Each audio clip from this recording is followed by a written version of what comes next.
Since 1983, the University of Miami and the Seminoles of Florida State have collected 7 national championships. On 9 occasions, meetings between these two schools have decided the fate of one or both's national title hopes.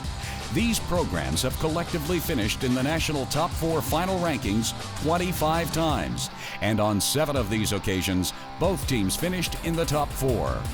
When these two teams clash on the gridiron, the nation watches.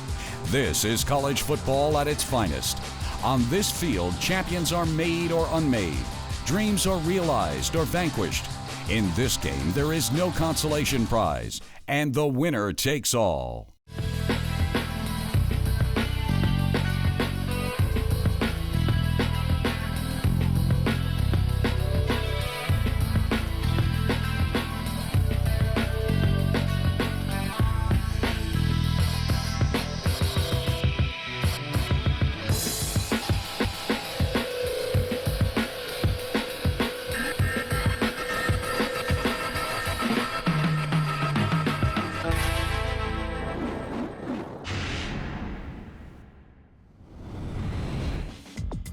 Since the series began in 1951, 14 games have been decided by a field goal or less.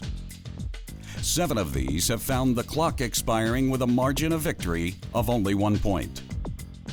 One of these single-point victories propelled the Hurricanes into the 1983 National Championship game, where they defeated the dynastic Nebraska Cornhuskers. Without that win, obviously, we wouldn't have had a chance to be in the Orange Bowl. We wouldn't have had a chance to play the #1 team in America, and then God would not have given us the opportunity to win the national championship. In the years following the historic '83 showdown, the Seminoles and Hurricanes would provide some of the most memorable moments in college football history, as well as reinvent the style of play on both sides of the ball. You know, for the past 20 years, the late 80s and early 90s, it was us, Miami. Later 90s, it was us, Florida. And then Miami moved back in the picture and took over, you know? So now here it is, Florida State and Miami again, and it's a gauge. It's a gauge. You're gonna find out how good you are. Do you deserve to be where you are, or are you just kidding people? Because you're fixing to go to the top level when you play Miami.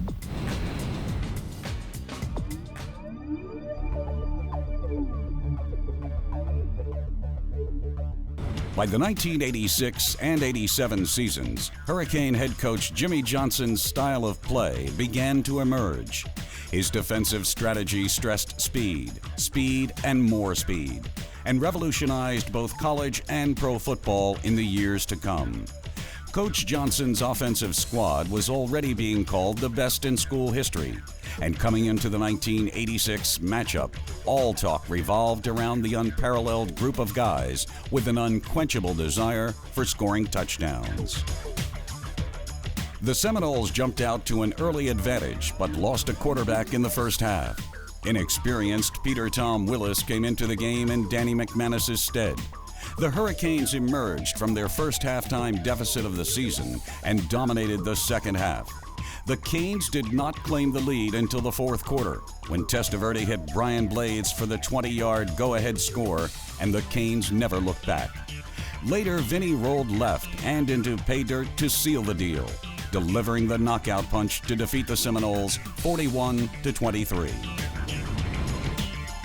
Going into 1987, it looked like a toss-up between these two evenly matched and talented teams. The Canes were led by novice quarterback Steve Walsh. I always recall it being a mutual respect. There was always a lot of interplay between Michael Irvin, Deion Sanders. We knew they were well coached. They knew that we were well coached, that they were quick, we were quick. And in those games, it typically just came down to turnovers, penalties, execution, and key moments of the game. For 3 quarters, Florida State was in the driver's seat. The Knoll defense kept Walsh off balance and suffocated the Hurricane ground game. On offense, FSU punished the Hurricanes with the running of redshirt sophomore Sammy Smith. Smith added up 189 yards on 30 carries for the day, including a 64-yarder in the first quarter. Miami's title hopes were dwindling in the shadow of a 19-3 deficit late in the third quarter. Then, everything changed. Steve Walsh came alive in the fourth quarter like a magician pulling touchdowns from a hat. while on the other side of the ball, the Seminoles could do nothing right. Walsh hit Melvin Bratton for 49 yards and a score. The Canes follow with a 2-point conversion, narrowing the gap to 8. After Daniel Stubbs picked up his first career interception, the Hurricanes were in scoring position. And score they did. Walsh hit future NFL standout Michael Irvin from 26 yards out. After another 2-point conversion, the score was tied at 19-all with 11:39 left to play. Later, a McManus fumble set up Irvin's 73-yard touchdown reception to capture the lead with just over 2 minutes remaining. But with the Canes up 26-19, McManus and the Noles fight back. Marching down the field, the Seminoles respond with a clutch drive, capped by an 18-yard touchdown toss to Ronnie Lewis. Trailing by 1, Coach Bowden opted to go for 2. Bowden and the Seminoles would rest the fate of the game on one clutch play. Win or lose, there would be no tie. No good. Hurricanes win, and for the second time in 4 years, the winner of the Hurricanes-Seminole Showdown goes on to win the national championship. The 1988 and 89 games once again showcased teams vying for title consideration. In 1988, the preseason number 1 Seminoles came into Miami riding an imposing wave of publicity. As you know, that year they made a video of being number 1 and being national champs, and Dion had all this gold on, and all the hoopla started that Thursday night when Coach Johnson showed us that film, and I think that's what made it exciting. They had no chance. I mean, we just kind of got our hands around their throats, so to speak, and didn't give them a chance to move. We jumped on them offensively, jumped on them defensively, and the Orange Bowl was absolutely rocking, and it was a great experience because they were preseason number 1, and we just put them back in their place. In '89, the Canes did everything in their power to give away the game and succeeded. An inexperienced Gino Toretto was filling in at starter, and the swarming FSU defense kept the redshirt freshman confused all night. The first pass I know was an interception. I proceeded to throw 4 more in the first half, and we ended up losing that game. Yet surprisingly, and for the only time in the history of the rivalry to date, the vanquished Hurricanes overcame a loss in this grudge match and proceeded to win a 3rd national championship, while the Seminoles, with 2 early losses, finished 3rd in the country. More superstar caliber college football players have seldom been assembled than the number that lined up in garnet and gold in 1991. From Tallahassee hometown kid Casey Weldon at quarterback and elusive tailback Amp Lee on offense, to linebackers Marvin Jones and Kurt Carruthers fronting for cornerback Terrell Buckley, the number 1 ranked Seminoles came into the game poised to win every major award in college football. Squaring off against the Florida State hype-generating machine was a talented squad of unproven but eager Hurricanes. Number 1 versus number 2, Canes versus Noles. Once again, the nation focused its attention south toward the tropical showdown that would make or break the season. The Hurricanes opened the game with a touchdown scoring drive and swiped an early lead. Then it was all Seminoles. The Seminoles won the battle in the trenches on both sides of the ball. Toretto was forced to improvise over and over, sometimes dodging the relentless pass rush, sometimes not. And the harried signal caller spent a good deal of time on his back. Toretto was sacked a total of 6 times, while his counterpart, Casey Weldon, kept his jersey relatively clean, thanks to a stalwart offensive line. Not to be outdone, the FSU defensive secondary and special teams stepped up as well. Buckley got a pick. Marvin Jones snagged another. Then Huerta's 41-yard field goal attempt was thwarted. The crushing force of the Seminole defensive attack, coupled with the play of Weldon and Lee, left no doubt that the Superstars would continue their domination and leave a talented but defeated Hurricane team licking its wounds. And then came the 4th quarter, when it counted. When it counted, fullback Stephen McGuire ran like a man possessed, picking up 51 of his 149 yards on 2 carries in the final quarter. And when it counted, Toretto's offensive line came alive. After a Huerta kick pulled the Hurricanes within reach, they fought tooth and nail down the field. The Noles were not going to give Torretta and company anything without a fight, though, and it took two crucial third down passes, one to Coleman Bell and another highlight snagging toss to Horace Copeland at the Seminole 3, and Larry Jones powered into the end zone to tie the game. The extra point put the Canes up by a slim single-point margin, 17-16. Weldon had no intention of being outdone, and the Seminoles mounted a come-from-behind drive of their own. With time running out, the game would rest on the shoulders, or rather the foot, of Jerry Thomas to knock home the win from 34 yards out. Thomas was a perfect 3 of 3 on the day, but his kick fell just inches outside the upright.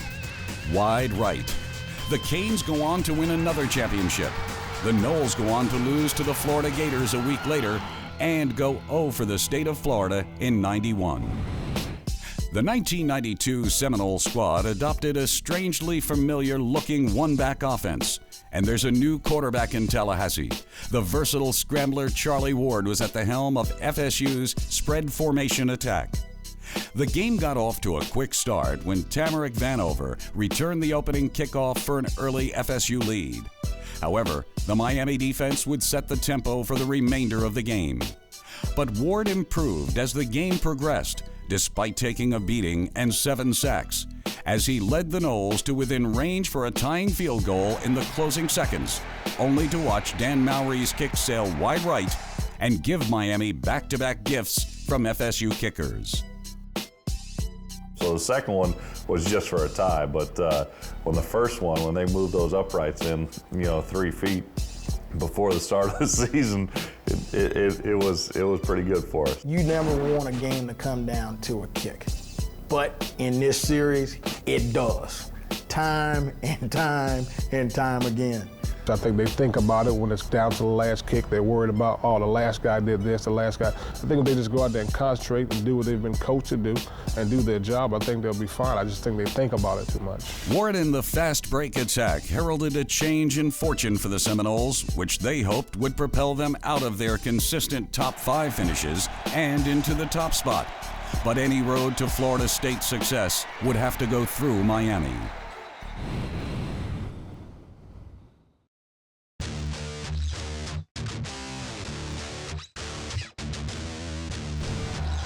The Seminoles strode into the annual duel with the Hurricanes in 1993 with a confident swagger. Their offense was running on all cylinders and had been leaving all opposition in its wake, outscoring their opponents 228-14. Ward's counterpart for the Canes was the inexperienced Frank Costa, who had yet to prove himself against serious competition. Florida State started the game with a quick score when Sean Jackson broke away for 69 yards and a quick 7-0 lead, but the Hurricanes answered. Costa led the Canes down the field 80 yards in 9 plays, including a huge completion to Chris T. Jones on 3rd and long to keep the drive alive. Then Costa found Donnell Bennett from 6 out and evened the score. Less than 2 minutes later, after being held on their first 2 downs, Ward buys some time on 3rd and long and hits Matt Fryer for 72 yards. The lead belongs to Florida State. Freshman running back Warwick Dunn contributed a 27-yard scamper on the Noles' next drive. Then Ward finished the job, extending the lead to 21-7 going into the half.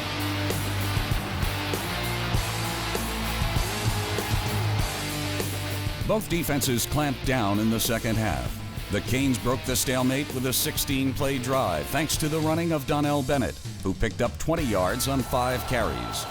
But the Seminole defense stepped up and prevented a TD. Devin Bush knocks Costa's pass out of bounds, and the Canes are forced to settle for 3. With just under 6 minutes remaining, the Hurricanes would get another chance. On 3rd and 5 from the Miami 28, Costa fires to a receiver in a crowd, but instead finds Bush again. He snags the pass for the Noles and returns it for 6 to close the door on any Hurricane comeback. Most didn't fare as well against Florida State as the Hurricanes did in the '93 season.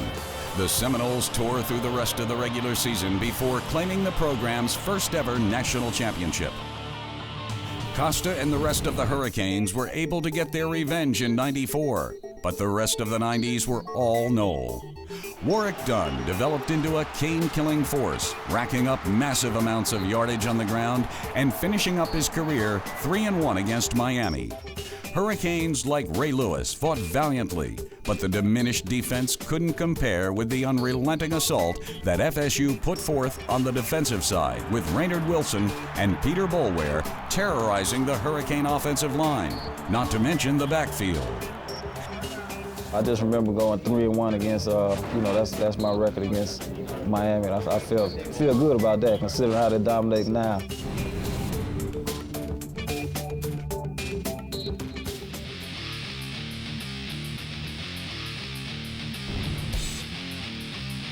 October 7th, 2000.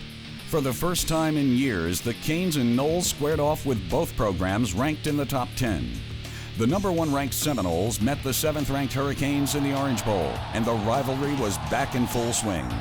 Miami struck first when Ken Dorsey hit Najee Davenport for a 22-yard touchdown connection in the first period. Then, just over 2 minutes into the second quarter, DJ Williams gets in from a yard out, and the Canes are up 14-zip. A Todd Severs field goal makes it 17-0 going into the half, serving the Noles up a first-half shutout, their first since the Hurricanes drummed the preseason number 1 in the season opener back in '88. FSU strikes back in the second half. First, Matt Munyon contributes 3. Then Chris Wenke hits Anquan Bolden, and the Hurricane lead is a mere 7 points with just over 8 minutes left in the third quarter. After the Noles blow a chance for easy points, Dorsey leads the home team offense back down the field, connecting key passes to Reggie Wayne and DJ Williams before another Severs 3 widened the gap to 10, Canes up 20-10. The Seminoles refuse to give up though, and Wenke finds Bolden again, this time from 2 yards out to narrow the gap to a field goal's breadth. Davenport gives the Noles some help, losing the ball near midfield, and the Seminoles' Brian Allen recovers. 4 plays later, Wenke hits Atru's Bell for the lead, 24-20, with a minute 37 remaining. The Orange Bowl crowd watched as Dorsey wrote himself into University of Miami history. Hitting on 6 of 7 passes, the sophomore quarterback leads the Canes down the field, finding Santana Moss for 13, before hitting backup tight end Jeremy Shockey from 13 yards out for the go-ahead score with 46 ticks left on the game clock. Hurricanes lead 27-24. This one wouldn't go down in the books until FSU kicker Matt Munyon has a go from 49 yards out. But he missed. Wide right again. And the Canes are back. Had the opportunity to go on top. I remember Wenke driving us down and getting us in field position and missed that field goal. And Miami, they deserved to win that game. In 2001, it was Miami who came in with the higher rank, number 2 to the Seminoles 14. The Hurricanes jumped out to a lead by scoring early and often. Marquise Fitzgerald reaped the benefits of Ed Reed's blocked punt, putting the Canes up 7-0, just over 6 minutes in. Then, just 28 seconds later, William Joseph gets to FSU quarterback Chris Ricks, who coughs up the ball, and the Canes' Chris Campbell recovers. Dorsey hit Andre Johnson, slicing across the middle, and it's 14-0. To start out the second quarter, Ed Reed makes his second game-breaking play when he plucks Ricks's pass from the air. Andre Johnson receives a 35-yard toss on the next play, setting up the touchdown to Shockey. In the span of 19 minutes, the Hurricanes build a 21-0 lead. But the Seminoles close the gap before the half. Ricks drives the Noles down the field, setting up Greg Jones from 6 yards away. Then, just before the quarter runs out, William McCray goes over the top and in with 5 seconds to spare, and the score is 21-13 at the half. Miami starts the third quarter with a bang. In the blink of an eye, the Hurricanes were in the end zone when Dorsey finds Johnson one more time from 18 yards out, extending the lead to 28-13. Just over a minute later, Jonathan Vilma scooped up Ricks's second fumble and ran untouched into the end zone, and FSU saw their chances dimming quickly beneath a 35-13 deficit. The Noles gave another push as Ricks hit Talman Gardner. But a botched field goal leads to a freak score by Freddie Capshaw, followed up 54 seconds later when Willis McGahee extends the Hurricane lead to 49-20. McGahee was in as relief for tailback Clinton Portis, who tore through the Seminole defense for 122 yards on 17 carries. The Seminoles tacked on another 7 once it didn't matter anymore to bring the final tally to 49-27. The loss extinguished any dream of another Seminole championship, while the Hurricanes continued on to claim the program's 5th championship with what many consider the best team in school history. With the Hurricanes trying for back-to-back championships, the Seminoles migrated south to the Orange Bowl for the 2002 edition of one of the best rivalries in college football. The Hurricanes rallied from a 13-point deficit to squeeze ahead of the Noles 28-27. Then Chris Ricks sets up yet another game-deciding field goal attempt. From 43 yards away, Wally Wade, snap is low, kick is up, and it's no good! It's wide left, no good! Miami wins! In the 2003 season, fans got a double dose of this intrastate duel. The first came on a soggy Tallahassee afternoon, with both opponents in the top 5 in the nation for the first time since 1993. The Seminoles came in as favorites, with 4 of their previous victories blowouts. The Canes would be using tailback Jarrett Payton, son of the late Walter Payton, in his first career start in place of the injured Frank Gore, as well as offering up Brock Berlin in his first start in the rivalry game that has sent the victor to play for the national championship 10 times since 1987. Berlin would face the Seminoles for the first time in a series that has not been exceptionally easy for first-time starters.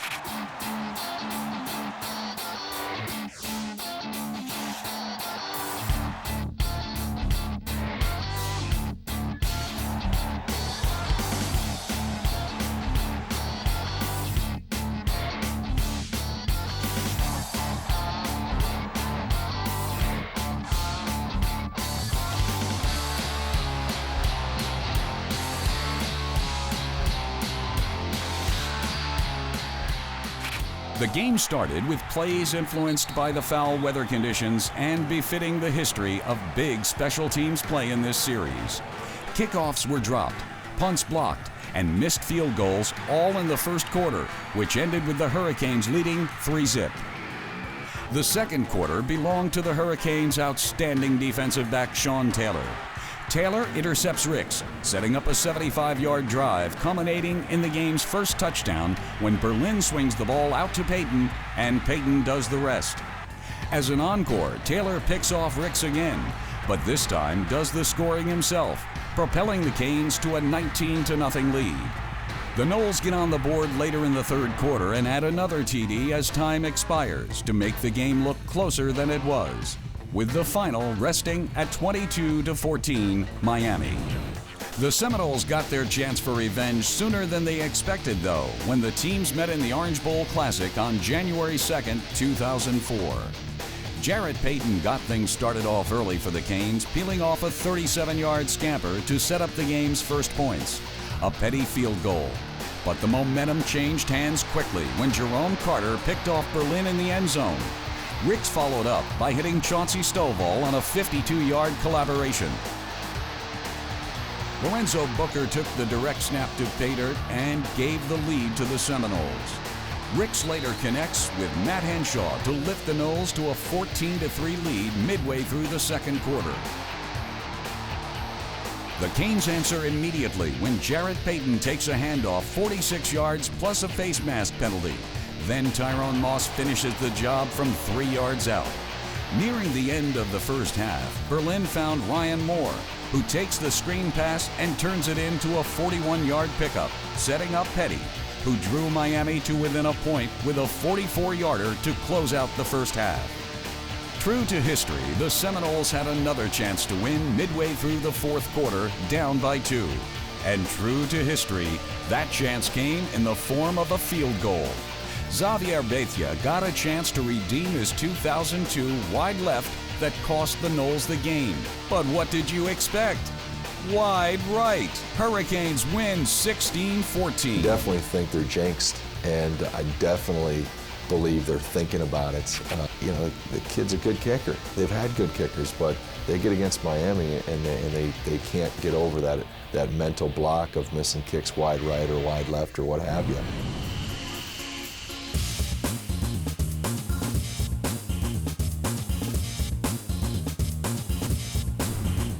From the early 80s to the dawn of a new millennium, the Hurricanes of Miami and the Florida State Seminoles have each held positions of national dominance and established their yearly duel as the premier matchup in college football. No matter what the rankings, victory is never a foregone conclusion when these two schools make the cross-state trek for their annual showdown. 14 games decided by less than a field goal. 7 national championships. 25 finishes in the top 4 in the nation. 2 teams. A quarter century that charted a new path for college football leaves the Seminoles and Hurricanes still atop the national rankings. Each year, a new show-stopping conclusion decides the fates of these two programs. In this, the seasonal measuring stick, there is no satisfaction in almost, no parting gift for the vanquished. The loser goes home to contemplate opportunities lost, and the winner takes all.